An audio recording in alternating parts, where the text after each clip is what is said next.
اس سال میں کرکٹ کھیلا لیکن کبھی کرکٹ سٹیڈیم میں نے اتنے زیادہ لوگ نہیں دیکھے۔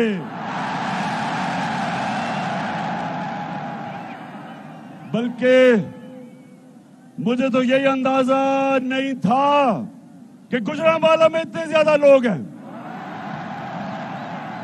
اس شاندار استقبال کا، آپ کے جذبے اور جنون کا، گوجرانوالہ پہلوانوں کا شہر، میں آپ کا دل سے شکریہ ادا کرتا ہوں۔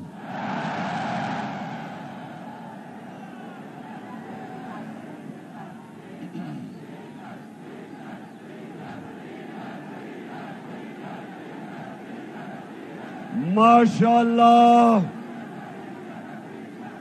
میرا گوجرانوالہ اسلام آباد مارچ کے لیے تیار ہے۔ گوجرانوالہ، یہ پالیٹکس نہیں ہو رہی، یہ انقلاب آ رہا ہے۔ سارے پاکستان کے بڑے بڑے ڈاکو، بڑے بڑے مافیا ایک طرف کھڑے ہو گئے اور میں اللہ کا شکر ادا کرتا ہوں کہ میری قوم دوسری طرف کھڑی ہو گئی ہے، اور اس کو انقلاب کہتے ہیں کہ جب ایک قوم بن کے یہ بڑے بڑے مافیاز جو ایک کرپٹ سسٹم سے لوگوں کا خون چوستے ہیں، جب ایک قوم بن کے ہم ان کا مقابلہ کرتے ہیں اور انشاءاللہ ان کو بری طرح شکست دیں گے۔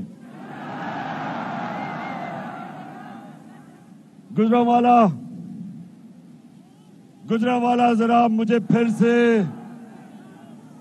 ہاتھ کھڑا کر کے بتاؤ کہ تم، جب میں آپ کو اسلام آباد کال دوں گا، کیا آپ تیار ہو؟ ماشاءاللہ۔ اور آپ کو پتا ہے کہ میں آپ کو کیوں اسلام آباد بلا رہا ہوں؟ پاکستان کی حقیقی آزادی کی جنگ لڑنے، ایک امریکی سازش کے تحت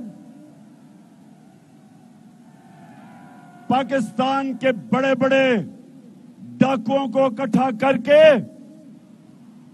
انہوں نے پاکستان کی 22 کروڑ لوگوں کی منتخب کی ہوئی حکومت کو گرایا۔ سازش کے تحت میری قوم آج یہ بتا دے، پہلے یہ بتانا مجھے کہ میں آپ سے پوچھوں گا، یہ سازش تھی یا مداخلت تھی؟ پہلے ہاتھ کھڑا کر کے بتائیں کہ کون سمجھتا ہے یہ سازش تھی؟ ماشاءاللہ۔ نوجوانوں، آپ کے شعور کو میں سلام پیش کرتا ہوں۔ پہلے سازش ہوتی ہے اور اس کے بعد مداخلت ہوتی ہے، اور یہ کوئی بھی نہیں سوچ رہا تھا، یہ سمجھ رہے تھے کہ جب بھی یہاں پرائم منسٹر کو نکالا جاتا ہے تو مٹھائیاں بانٹی جاتی ہیں۔ یہ کوئی بھی نہیں سوچ رہا تھا کہ جب اس پرائم منسٹر کو سازش کے تحت نکالا گیا تو بجائے مٹھائیاں بانٹنے کے میری قوم پاکستان کی سڑکوں پہ نکلائی۔ زندہ قوم ہے، زندہ آزاد قوم ہے، اور اس لیے میں آپ کو 2 وجہ سے اسلام آباد بنا رہا ہوں۔ ایک، کہ امریکی سازش کو ناکام کرنا، اور دوسری وجہ یہ کہ ملک کے بڑے بڑے ڈاکو، قاتل، لٹیرے، منشیات فروش، ان ساروں کو جو ہمارے اوپر مسلط کیا گیا، ساری قوم نے میرے ساتھ نکلنا ہے، ساری قوم نے میرے ساتھ نکلنا ہے۔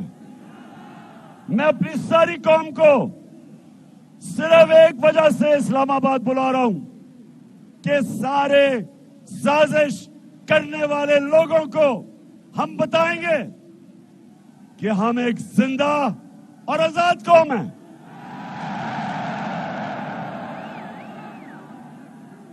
گجرانوالہ ماشاءاللہ، پھر سے میں کہوں گا، مجھے پتا ہی نہیں تھا کہ گجرانوالہ میں اتنے زیادہ لوگ ہیں، ماشاءاللہ۔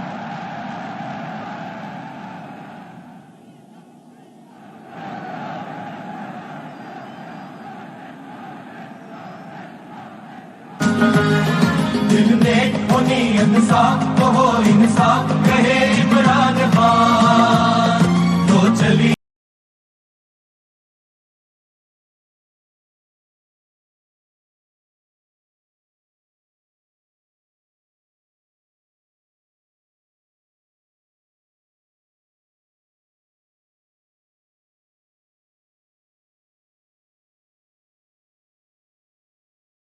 ذرا 2 منٹ تھوڑی خاموشی سے آپ نے میری بات سننی ہے۔ وہ یہ کہ جب ہماری حکومت ہٹائی گئی، گجرانوالہ یہ ذرا سنو، پاکستان کی تاریخ میں سب سے تیزی سے ہمارے ملک کی دولت میں اضافہ ہو رہا تھا۔ کیسے دولت میں کیسے اضافہ ہوتا ہے؟ جو ملک باہر ایکسپورٹ کرتا ہے، جو ملک کو باہر سے آمدنی آتی ہے، وہ پاکستان کی تاریخ میں سب سے زیادہ ایکسپورٹس ہمارے دور میں ہوئی۔ پچھلے 1 سال میں 9 مہینوں میں 26% پاکستان کی ایکسپورٹ بڑھی، اور گجرانوالہ میں چھوٹے چھوٹے صنعتکار، ان کو پتا ہے کہ بڑی دیر کے بعد پاکستان کی انڈسٹری اٹھنی شروع ہوئی۔ ایوب خان کے بعد، ایوب خان کے دور کے بعد 2 سالوں میں سب سے زیادہ پاکستان کی صنعت میں اضافہ ہوا، 11% اور 10.6%۔ اس کے علاوہ باہر سے، اور میں سلام کرتا ہوں اپنے بیرون ملک پاکستانیوں کو، 31 ارب ڈالر کی انہوں نے باہر سے ریمیٹنسز بھیجی، یہ بھی ریکارڈ تھا۔ اور پھر پاکستان کی تاریخ میں ہم نے سب سے زیادہ ٹیکس اکٹھا کیا، اور اس ٹیکس کی وجہ سے، کیونکہ ہم نے زیادہ ٹیکس اکٹھا کیا، ہم نے اپنے ملک میں اپنے لوگوں کو پٹرول بھی کم کیا اور فضل الرحمان کو بھی کم کیا۔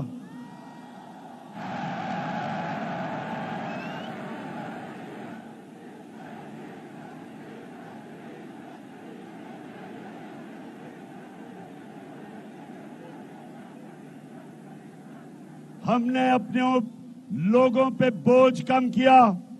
جب دنیا میں تیل سب سے مہنگا، ہر دنیا کے اندر مشکل، مہنگائی عالمی سطح پہ ریکارڈ مہنگائی، ہم نے کوشش کی اپنے لوگوں کے اوپر کم بوجھ ڈالیں، عوام سے پیسہ اکٹھا کر کے عوام پہ خرچ کیا۔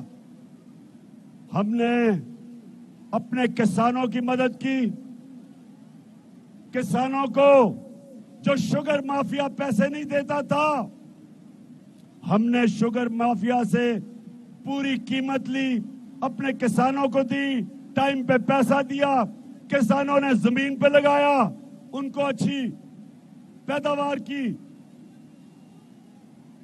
قیمت ہوئی، آمدنی بڑھی۔ ہمارے 2 سالوں میں سب سے زیادہ کسانوں کی خوشحال وقت گزرا۔ 5 گنا، پچھلے سال گندم، چاول، آلو، مکئی، سب کی ریکارڈ ہم نے فصلیں پیدا کی، کسانوں میں خوشحالی آئی۔ اور اس وقت جبکہ ساری دنیا میں کورونا کی وجہ سے غربت پھیل رہی تھی، تباہی مچی ہوئی تھی، ہندوستان میں ان کی معیشت تباہ ہوئی، اس دور میں ہم نے اپنے ملک میں لوگوں کو اٹھایا، کورونا سے بچایا۔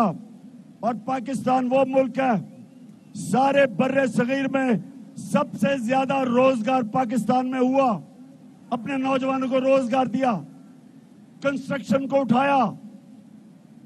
تو جب ہمارا ملک صحیح راستے پہ جا رہا تھا، گجرانوالہ کے لوگوں، میرے نوجوانوں، سوال یہ پوچھو کہ ان ڈاکوؤں نے امریکہ کی سازش میں مل کے تب انہوں نے حکومت کرائی۔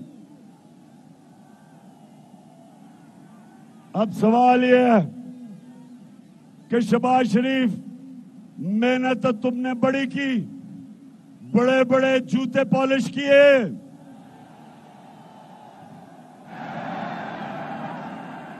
امریکنوں جو امریکی ایمبسی سے آتا تھا اس کے جوتے پالش۔ ایک دفعہ وہ امریکی ایمبسی سے خاتون آئی، مریم نے اس کو اپنے گھر بلایا، اس کو گاڑی سے دروازہ کھول کے اندر لائی، اور جس طرح وہ چل رہی تھی اس امریکی ایمبسی کی خاتون سے صرف ایک ہی کسر رہ گئی تھی کہ وہ اس کے سامنے لیٹ گئی اور کہے میرے اوپر سے چل کے جاؤ تاکہ جوتے نہ گریں۔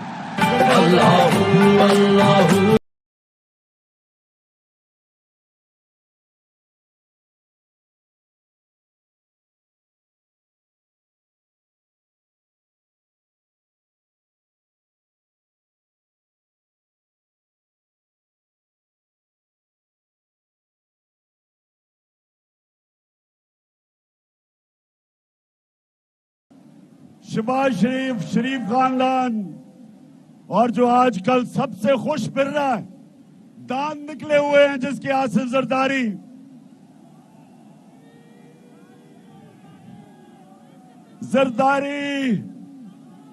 جس کو پیسے کی بیماری ہے، وہ بڑا خوش ہے کہ ساری گالیاں شہباز شریف کو اور نون لیگ کو، وہ آرام سے سینٹر میں بھی بیٹھا ہوا ہے، سندھ بھی سنبھالا ہوا ہے، پیسے بھی بنا رہا ہے، اور گالیاں شہباز کو اور نون لیگ کو پڑ رہی ہیں۔ واقعی زرداری، تم نون لیگ پہ بھاری ہو، تم ان سے بدلہ لے رہے ہو، لیکن شہباز شریف چیری بلاسم،